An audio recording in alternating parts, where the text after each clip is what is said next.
Ya estamos llegando al final de este módulo 5, creando el currículum exitoso.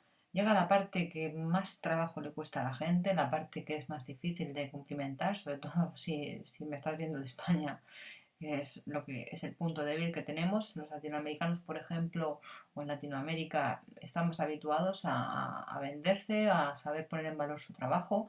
España cuesta un poco más. Se trata de los logros, por eso he creado una fórmula, la fórmula imbatible para los logros y las fortalezas, como me gusta a mí llamarla, para facilitar a aquellas personas que les cuesta un poquito más el hacer poner en valor su trabajo. Los logros no solo sirven de gancho para ser llamado a la entrevista, porque es algo que no todo el mundo ofrece, que no todo el mundo indica en el currículum, sino que además aportan valor como profesional y credibilidad.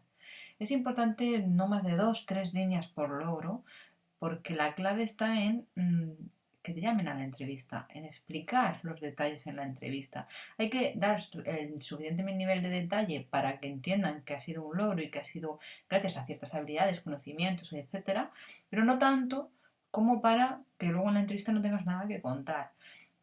Por eso, por ejemplo, también a mí os suelo recomendar, y no me gusta, poner más de tres logros en el currículum. Normalmente lo que suelo hacer con personas que sí que tienen muchos más logros o que han sido capaces de cuantificarlos y que tienen muchos distintos es trabajo todos estos logros en un documento aparte y lo que hago es, dependiendo de la oferta de empleo, dependiendo de si hacen hincapié en un aspecto o en otro, o el tipo de empresa o el tipo de sector, selecciono qué logros son los que voy a incluir en ese currículum. Por ejemplo, si en la oferta de trabajo están haciendo hincapié imprescindible que la persona tenga grandes habilidades de negociación, obviamente a lo mejor la competencia de negociación ha aparecido en tu estudio de mercado y la tenías ya incluida como competencia en el currículum.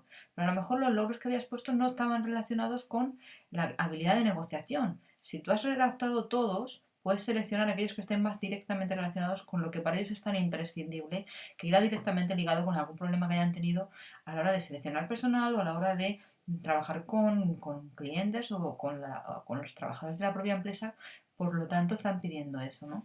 Entonces, si puedes, que sí que puedes, si quieres dedicarle tiempo, puedes hacer todos los logros que hayas podido hacer, a tener en tu vida profesional y redactarlos. Yo los recompilaría todos y tendría claro que los voy a ir jugando con ellos en función de lo que pidan en la oferta de empleo o en ese sector en concreto o esa empresa en concreto, que si yo he podido recopilar información antes sobre ellos. Las fórmulas mágicas son muy sencillas, básicamente son dos. Puedes coger una situación actual, decir qué acción has llevado a cabo y hablar del resultado, es decir, la situación actual no tiene por qué ser un problema. Puedes partir de la situación actual de que pues, somos 20 vendedores. La acción que hago es hacer un estudio de mercado o prospectar, consiguiendo más clientes como resultado. Llego a tener a mi cargo el doble de personal porque tengo el doble de clientes a los que servir o atender, etcétera, etcétera. Puede ser otra fórmula distinta, hablar del problema que había, es decir, mencionar el dolor que has quitado, ¿no? Lo que has conseguido solucionar en esa empresa, cómo, o sea, qué acción has realizado o de qué manera lo has conseguido, el resultado que has obtenido al final, ¿no? Si se incluyen cifras, tiene más validez. Es decir, no es lo mismo decir, bueno, el problema es, necesitábamos recortar en costes porque la facturación había caído en la empresa, la acción fue hacer una selección de proveedores nuevos o negociación con proveedores nuevos, como resultado reduje los costes de la empresa en un 20%, ¿vale? Tiene más validez. ¿Por qué? Porque aunque incluso tú no digas he reducido los costes en 2.000 euros, en 10.000, en 500.000, puedes decir un porcentaje, como he dicho yo antes, en el ejemplo, un 20%, pero suelen dar la sensación de validez porque normalmente se suele confiar en las cifras, se suele pensar que no, es que está documentado, ¿no? Obviamente luego, si en la entrevista te dicen, bueno, pero un 20%, ¿de qué cantidad estamos hablando de dinero? Pues tienes que saber argumentarla, ¿no? La relación con los requisitos es importante.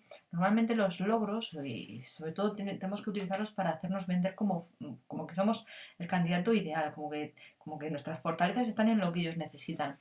Por eso a mí me gusta siempre invitar a las personas a que piensen en esos requisitos que está pidiendo la oferta de empleo, es decir, las funciones que más se han repetido en ese estudio de mercado, esas tareas que son básicas para ese puesto de trabajo, aquellas competencias o habilidades que han resultado ser las más repetidas en ese estudio de mercado que se ha hecho previamente. También se puede ligar a cosas que a lo mejor dices, bueno, es que yo soy junior, Sabina, no he trabajado, bueno, o incluso aunque hayas trabajado, pueden ser académicos, puedes haber tenido alguna mención de honor o haber sacado alguna matrícula en alguna cosa, algún estudio concreto, pueden ser a nivel profesional, que es lo que más valor tiene, como estamos hablando, ligados a funciones, tareas y demás, también puedes estar en el ámbito personal, de tipo deportivo, que a lo mejor hayas sido jugado un campeonato cuando eras joven, o algún tipo de mérito, o alguna beca que te hayan podido otorgar, porque las becas muchas veces la gente no las valora y no se otorgan a todo el mundo, hay que cumplir ciertos requisitos para que te puedan dar ese dinero, ¿no? Y eso también se puede poner en valor en aquellos casos en los que es que no tengo muy claro cómo vender mi parte profesional o es que no tengo apenas parte profesional porque soy muy junior, ¿no? Y acabo de terminar de estudiar. Una opción cuando no encontramos logros es pues poder centrarnos un poco más en la especialidad. Meter una especie de apartado que sea fortalezas o puntos fuertes en el que añadamos conocimientos que en el estudio de mercado no han pedido, que los competidores no tienen, pero yo sí sé que son valiosos porque me lo han valorado mucho en mi anterior trabajo o porque es algo que sé que es innovador y que lo está empezando a promover el sector, el mercado o la profesión, ¿no?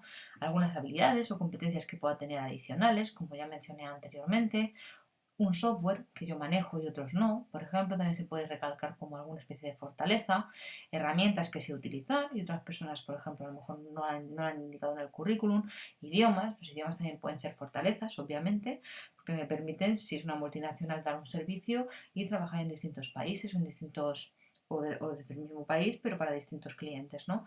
El sector también se podría enfocar como una fortaleza, es decir, si yo me estoy dirigiendo a un sector en concreto y tengo ya muchos años de experiencia en ese sector, pues obviamente me van a valorar a mí por encima de otros que no tengan ni idea ni experiencia en ese sector en concreto, ¿no? Sobre todo en algunos. Las cifras, el poder dar cifras. Y aquí no me refiero a cifra de ventas, de es que he vendido un 20% más. Cifras es lo que hemos hablado en otros capítulos de decir, bueno, he gestionado 20 personas, 5 personas, 100 personas a mi cargo, he manejado un presupuesto de tanta cantidad de dinero o, o he presupuestado o he gestionado grandes cuentas de X, ¿no? Es decir, al final las cifras también ponen el valor, tu capacidad de gestión, ¿no? Como profesional. Y eso pues al final también es valioso, ¿no? Y es una manera de, pues si no encuentras ninguna forma de poner algún logro, poder poner fortalezas que hagan que destaques por encima de otros candidatos. Tienes la hoja de trabajo número 5 en la que hablo de la fórmula de creando logros, donde te explico un poco más en detalle cómo hacerlo. Te invito a que inviertas ese tiempo y reflexiones en ese tiempo. Muchas veces dice, bueno, es que porque el jefe que te toca pues no valora tu trabajo o porque tú a lo mejor piensas que es lo normal. Pues, por ejemplo, un comercial, por ponerte el ejemplo más sencillo que se me ocurre, un comercial dice, bueno, pero es que Sabina, es que si he vendido un 20% más, es verdad, pero es que mi trabajo es vender. Los logros suelen ser conseguir resultados excepcionales. Es decir, si todo el mundo tiene la misma cifra de ventas a conseguir y los demás han llegado a su cifra pero no han sacado más y tú has sido capaz de llegar a un 20% más, piensa que has hecho distinto de ellos, porque estás aportando un valor distinto a ellos, con lo cual sí es un logro. Puede ser que hayas hecho un análisis de mercado, puede ser que hayas prospectado, puede ser que hayas conseguido cliente mediante negociación o con tu capacidad de influencia, pueden ser muchas cosas las que has hecho para conseguir ese 20% más, con lo cual medita qué has hecho y cómo lo has conseguido y si los demás no han conseguido los mismos resultados, eso es un logro y eso hay que ponerlo en valor. Entonces, eh, para aquellos que a lo mejor están más perdidos, otra forma de hacerlo es coger línea a línea de las funciones y tareas que han salido en el estudio de mercado de trabajo y pensar en cada una de ellas. Aquí, ¿qué he hecho? ¿Me he sentido yo orgulloso? Porque a lo mejor el jefe no te va a dar la palmadita en la espalda y te va a decir muy bien. Pero yo me he sentido bien porque, oye, esta función, esta tarea, yo que la domino, uf, vamos, todo el mundo me busca a mí siempre y se me da muy bien. Y mira lo que he hecho anteriormente. Ese tipo de centrarte en ir una a una muchas veces ayuda, porque hay veces que en abstracto logros, y es como si fuera algo gigante y vamos, de una magnitud que no puedo llegar a concretarlo. Es posible, ya digo, reflexión, sentarse, empezar a ir una a una a las funciones y tareas si es que te cuesta más y empezar a seguir la fórmula y a aplicar esa fórmula para poderlos redactar y poderlos vender. Te dejo con esa hoja de trabajo número 5. Es una de las partes que más le cuesta a las personas de conseguir y de redactar, pero tengo totalmente plena confianza en que lo vas a poder hacer si sigues las instrucciones y los consejitos que te he dado. Nos vemos ya en la última parte de este módulo en el siguiente vídeo.